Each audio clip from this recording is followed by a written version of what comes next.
Dios les bendiga, hermanos, a todos. Bendiciones. Aquí el pastor Héctor Quiñones en Conexión Espiritual. Vamos a asimismo orar mientras estamos estudiando en el día de hoy, comenzando con el libro de Deuteronomio, capítulo 1, 2 y 3. Así que se titula Ejemplo y Estímulo. Hermanos, recuerden que deben de estar leyendo los capítulos, ¿verdad?, en su hogar y estudiarlos, escudriñarlos, y así la explicación se alinea con lo que están leyendo y estudiando. Amén. Amado Dios, eres bueno y maravilloso. Y sabemos, Padre, que nos amas tanto, Padre, que ya tienes un plan y un llamado especial para cada una de nuestras vidas. Pedimos, Padre, que aquellos de nosotros que quizás no hayamos visto o entendido cuál es este plan, que nos abran nuestros ojos espirituales y que podamos ver, Señor, tu plan divino desarrollándose frente a nosotros para la gloria y la honra tuya. Pedimos estas cosas, mi Dios, en tu santo nombre, en el nombre de Jesús. Háblanos, mi Cristo. Amén y amén. Así que, hermanos, comenzamos mirando lo que es el libro de Deuteronomio. Pues prácticamente, hermanos, un resumen rapidito y luego una introducción un poquito más específica. Pero el libro de Deuteronomio, hermanos, está compuesto principalmente de tres grandes oraciones por Moisés. Deuteronomio significa, esto es el significado de la palabra Deuteronomio, significa segunda ley. ¿Ok? Es un repaso de la ley dada en Éxodo, y aquí Moisés hace un recuento del trato de Dios con su pueblo y prepara a la nación para su llegada a la tierra prometida.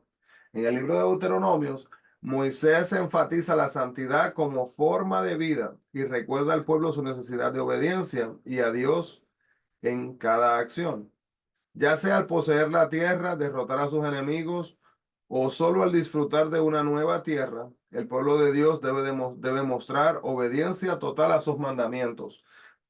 Así que, hermanos, el libro tiene las siguientes divisiones.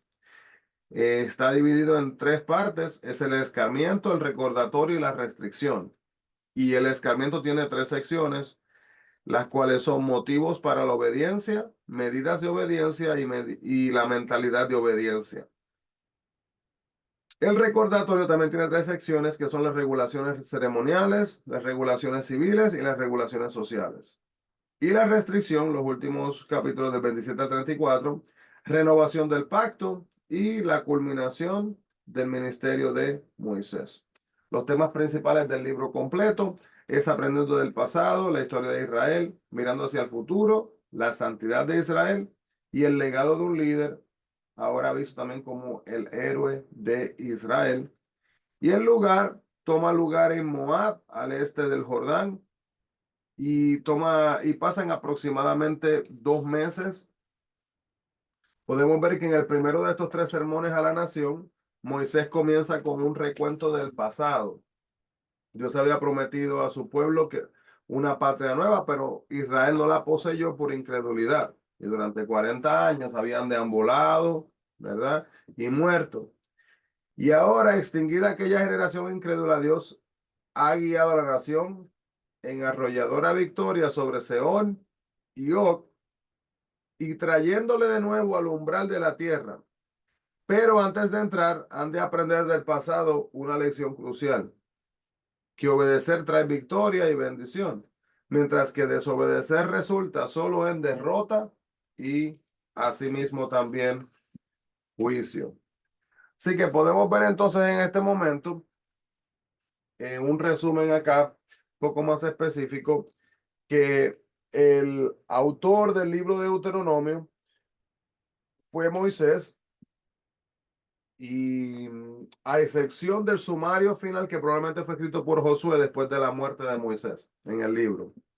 El propósito era recordar al pueblo lo que Dios había hecho y estimularlo a que dedicaran sus vidas hacia él nuevamente.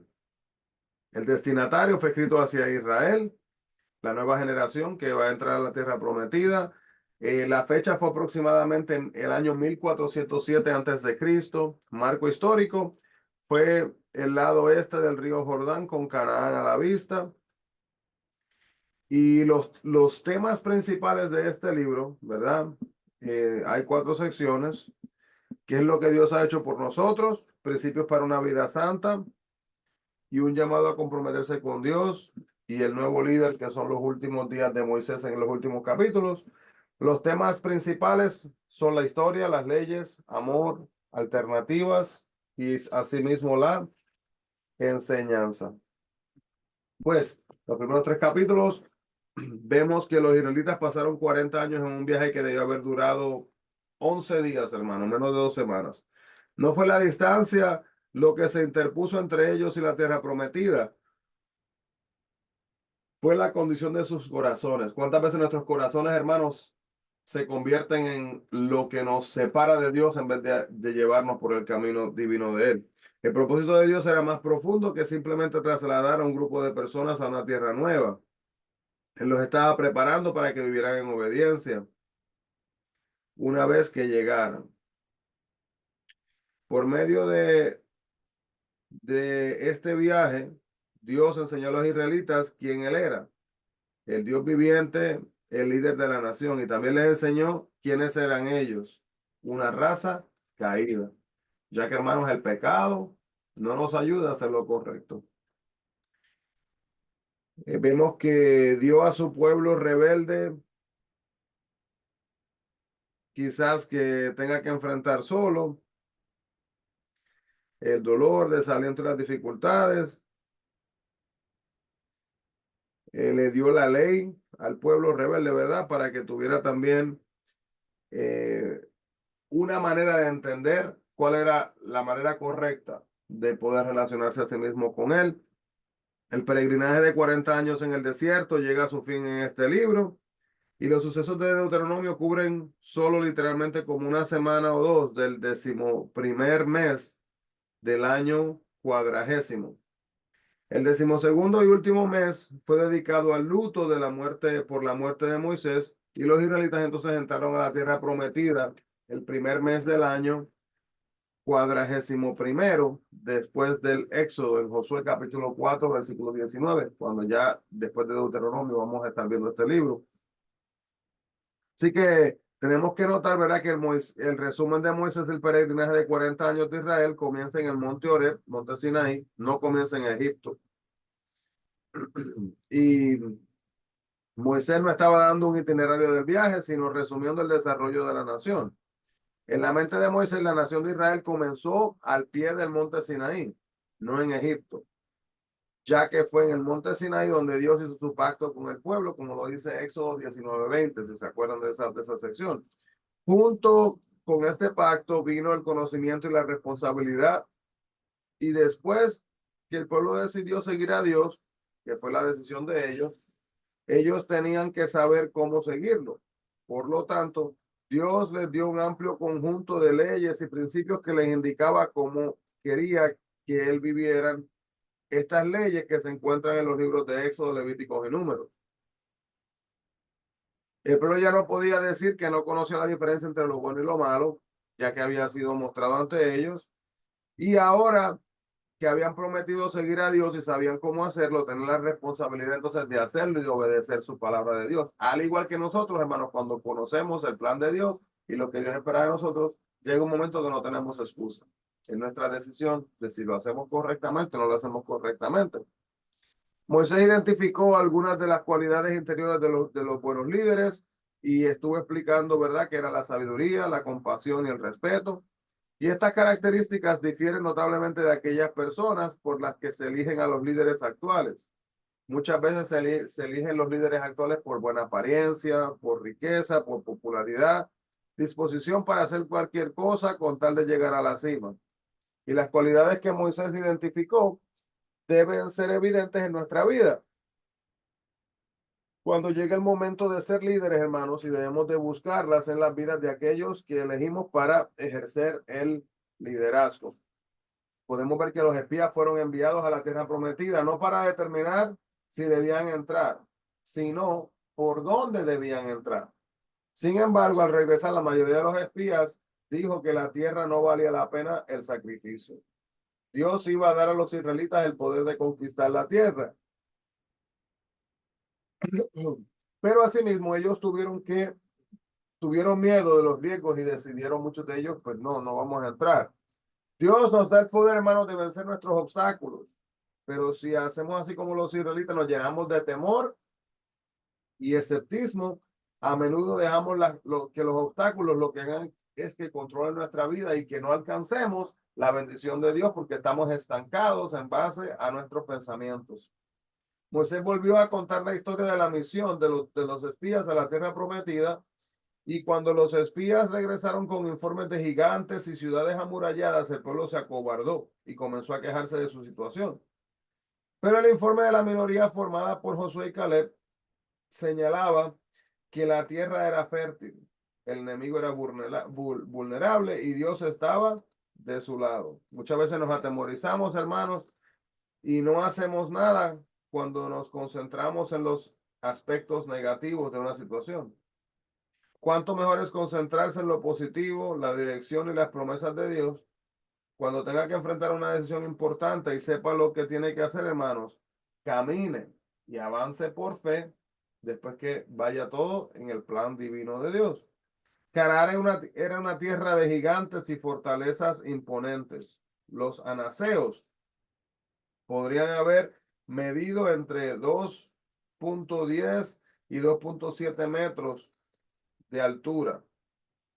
Muchas de las ciudades fortificadas de la tierra tenían murallas de casi 9 metros de altura, hermanos. El miedo de los israelitas era comprensible, pero no justificable, porque el Todopoderoso les había prometido la victoria para sus vidas. Y cuando los israelitas pasaron entonces por Edom, Dios les advirtió que tuvieran cuidado. Los israelitas eran reconocidos como guerreros y los hijos de Esaú, los edomitas, estarían con razón nerviosos de que una gran multitud pasara a través de su tierra. Dios advirtió a los israelitas que no dieran pie a una guerra, sino que respetaran el territorio de los edomitas y que pagaran por cualquier cosa que utilizaran.